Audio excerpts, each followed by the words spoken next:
Call to order a meeting for the normal local liquor commission. Please call the roll. Mayor Kus, Here? Mrs. Lorenz, Here. Ms. Harris, Here. Mr. Byers, Here. Ms. Smith, Here. Mr. Preston, Here. Mr. McCarthy. Here. Approval of the minutes of the special meeting of January 16th, 2024. Move approval. Second. Any changes or adjustments? Please call the roll. Mrs. Lorenz, Aye. Ms. Harris, Aye. Mr. Byers, Aye. Ms. Smith, Aye. Mr. Preston, Aye. Mr. McCarthy, Aye. Mayor Kus. Aye. The minutes are approved.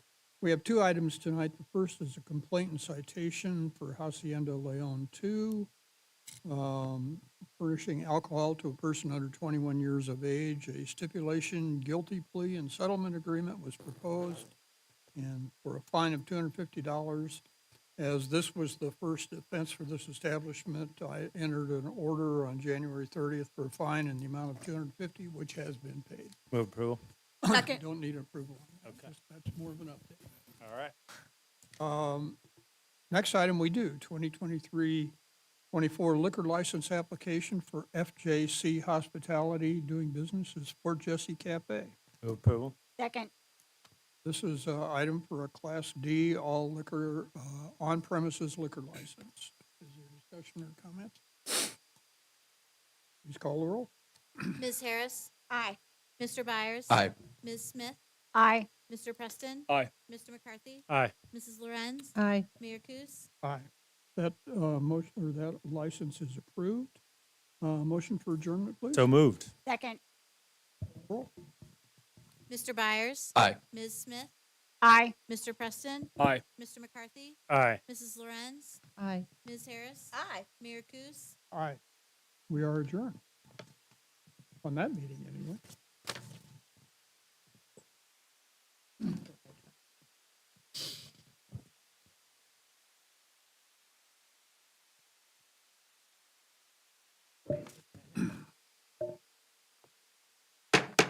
Call to order a meeting for the normal town council for Monday, February 19th, 2024. Please call the roll. Mayor Kus. Here. Mrs. Lorenz, Here. Ms. Harris, Here. Mr. Byers, Here. Ms. Smith, Here. Mr. Preston, Here. Mr. McCarthy. Here. We'll begin with the Pledge of Allegiance.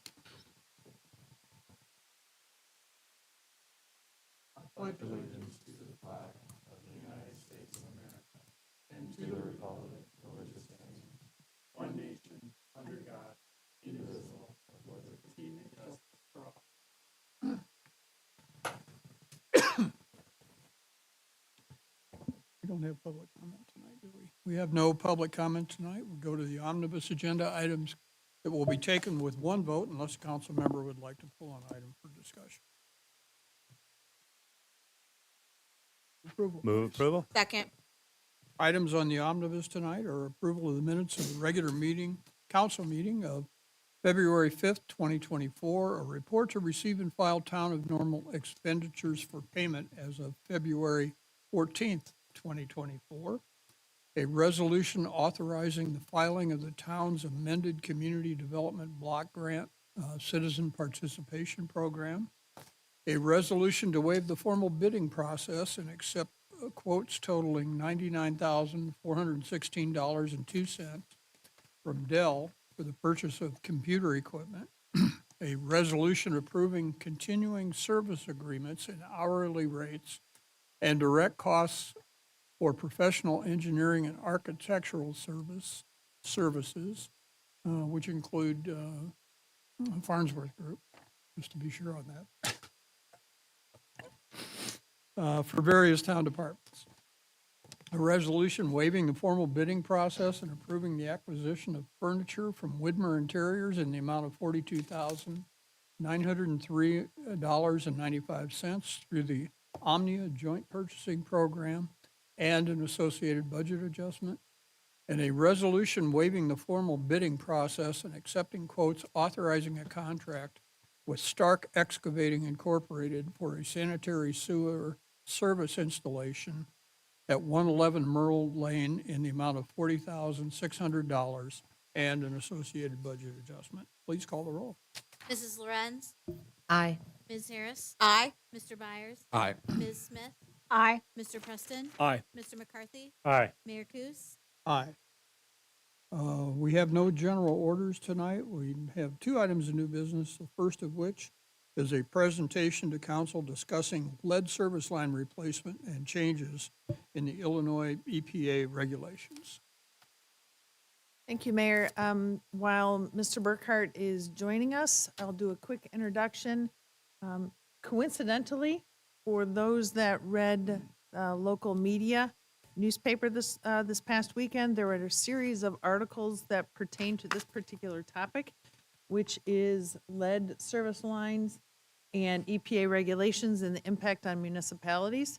Mr. Burkhart has been, for quite some time, trying to navigate EPA regulations and is working on finalizing our plan to submit to the EPA. So we'd like to take a few minutes this evening, share with you what we would propose to be the plan, get your feedback, and then we can move forward accordingly. So I'm going to turn things over to Mr. Burkhart.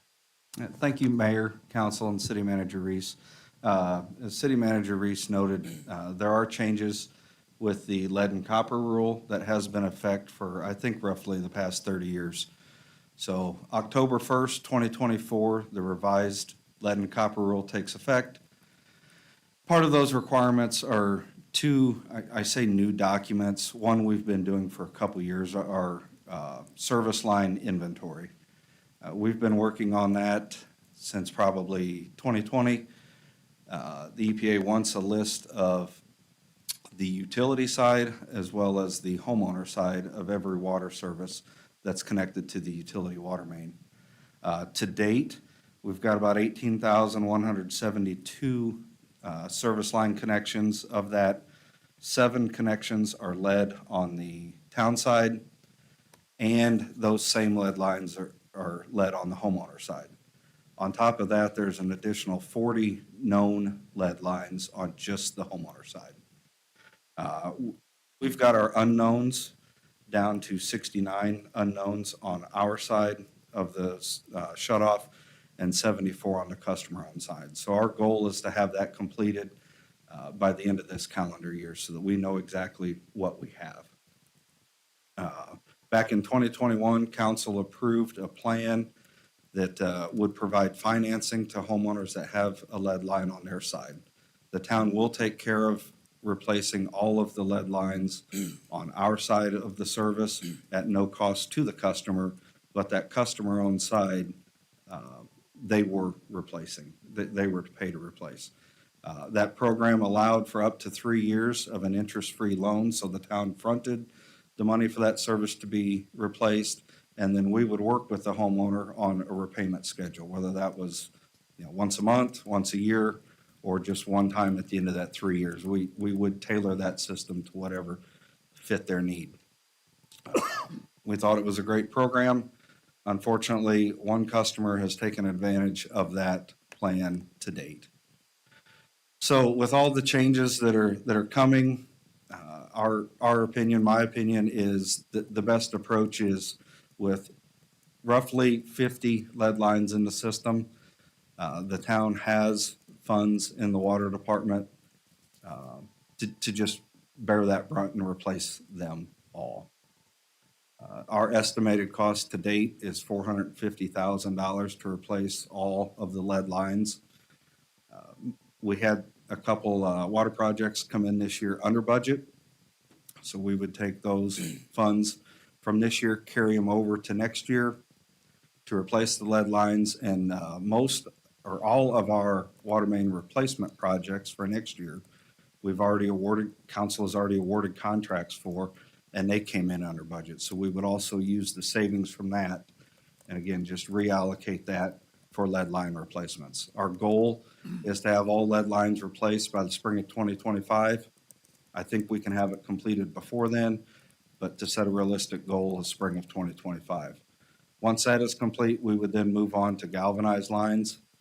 And again, I think some of the carryover funds will start replacement on that, and then we will budget accordingly in next year's budget process for the out years to have all the galvanized lines replaced.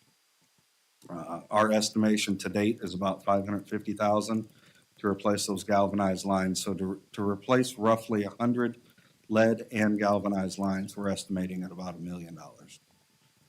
To put some of that stuff in perspective, if you read that article on Pantagraph, there are communities that have a lot more lead lines. Normal is very fortunate to be in the shape that they're in. Mr. Burkhart, if you could explain for council, basically the EPA regulation on why water utilities are focused on not only the public side of the service line, but also the private side? Yeah, That'd be so helpful. just due to the health hazards that lead has been known to cause in the drinking water where it can leach out, EPA has mandated that the lead lines be replaced. Realistically, they don't care who replaces it. They don't really have any control over the individual homeowners, so they're placing that burden solely on the water utility to get those lines replaced. There's quite a few communities that, have tried some cost share programs. They're working okay. A lot of that is they have a lot more numbers. We're down to the last 100. Those are the hardest ones to get replaced right now. I think in the last 3 years, we've been averaging about 10 lines replaced a year. It's just been really slow going. So that's really the program in a nutshell, is the water department has done a great job in assessing the service line materials to date. Obviously, according to page 7-2 of the council report, we've itemized what is known about the service lines in our 18,000 plus services. And we'll do an assessment to figure out what the unknown services are currently made of, galvanized, lead, or other, and go from there. But in order to meet EPA requirements and to move forward to eliminate lead and then address galvanized, which is a newer requirement and a new mandate of the utilities, we feel it makes sense to basically bite the bullet and get going on eliminating it and just covering the cost of the work. And Mr. Burkhart would work with a contractor to get these individual properties services lines modified. So we're happy to talk questions. There's a lot that we can discuss, but basically the plan, next steps would be if council supports this process, then Mr. Burkhart would submit the plan to the EPA. Question on the galvanized. There's probably no galvanized on the public side. We have not seen any galvanized on our side. So is this EPA requirement in older homes requiring people that have galvanized service in their house to replace all that service with newer materials, or? That's a gray area. So all of this stuff just talks about the service lines. Okay, None of the regulations talk about the plumbing inside the premise. I was going to say that would be quite an undertaking. Yeah. And the galvanized lines that are required to be replaced are ones where the utility cannot prove that, I got to word this right. If lead was ever there, the galvanized needs to be replaced. So essentially, the utility has to prove that lead was never there. That's difficult to do. So we're just saying, replace all of them and just be done with it. Ms. Smith?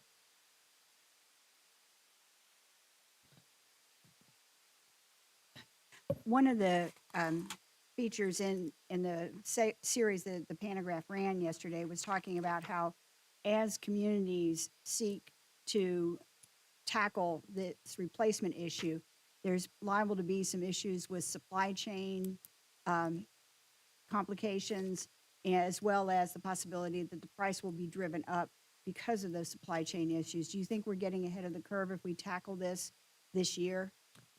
It's definitely a bonus. And another point that was made is one of the advantages of the municipality tackling it and just biting the bullet and making all the replacement, is that it didn't have to chase down owners to get approval when it was a rented property. So do you know if any of these properties are tenant occupied? I don't recall off the top of my head. All lead lines are at residences, so there's no businesses, no apartments. It's all single-family homes. There's probably one or two rental properties in there, but I don't know the exact number. And as the mayor was pointing out, we're talking about replacing the lines that are underground going into the house, not having a homeowner rip out all of the pipes within their structure as, that might or may not be lead. Correct. Okay, thank you. Mr. McCarthy? It was close to. Mr. McCarthy? Thanks, Mayor. One question was already answered, but I think I heard this, but I assume the budget numbers are for public and private side replacement of everything. Yeah. All the, okay. And then I assume as we investigate the unknowns, if they're adding to the need to be replaced, you're estimating some fudge room, or may we have to come back and get a little bit more money depending on what we find out? So I hope that $1 million estimate is the worst-case scenario. Okay. Assuming a few of the unknowns will show up galvanized, a few would show up lead. Okay, thank you. Further on the item? There's no action tonight. This is just a presentation. This will be coming back to us at a later date for, Well, if council's comfortable, like general consensus that you're comfortable with the approach that we would like to take, then we'll finalize a plan and we have to submit it to the EPA. So that's really what we're looking at, because if council gives us the thumbs up, then he can finish an actual written plan, and then we will submit it accordingly and move forward. Yeah, and then I would hope that we start on it fairly soon then. next week. Maybe the week after. All right, thank you. Thank you. Thank you, Mr. Item 8 is a motion to approve appointments to the Zoning Board of Appeals and Uptown Design Review Commission. Move approval? Second. Mr. McCarthy, if you read those before we take a vote. Certainly, Mayor. We have 4 this evening, 3 to the Uptown Design Review Commission and 1 to the Zoning Board of Appeals. We'll start with the Zoning Board of Appeals, Mr. Josh Moyer, who happens to be in the audience this evening. He's a Normal resident. He's got a long construction background, 30 years. He's currently a project superintendent with Catalyst Construction. He's also volunteered his time serving on multiple committees in Bloomington Normal, including the Zoo Stampede, and as a basketball coach for the Bloomington Normal Basketball Association. He's also, a little-known fact about Josh, he's also an ultra runner. But he will be filling a seat vacated by Randy Schaub, following his resignation after 25 years of service on the Zoning Board of Appeals. Mr. Moyer's term will expire on March 31st, 2025. Moving on to the Uptown Design Review Commission, Mr. Jack Fowler is a Normal resident and a senior property manager with the shops at College Hills. Before that role, Mr. Fowler served in several property management roles throughout central Illinois and the greater Midwestern United States. He received his bachelor's degree in business management from the University of Tennessee in Chattanooga. And he will recommended to fill a vacant seat with a term expiring on March 31st, 2027. Next, for the Uptown Design Review Commission is Mrs. Marcia Fogarty. She's a Normal resident and an alumnus of Illinois Institute of Technology with a bachelor's in architecture. And after receiving her degree, she worked at State Farm Insurance for 25 years. In building design and construction and engineering services.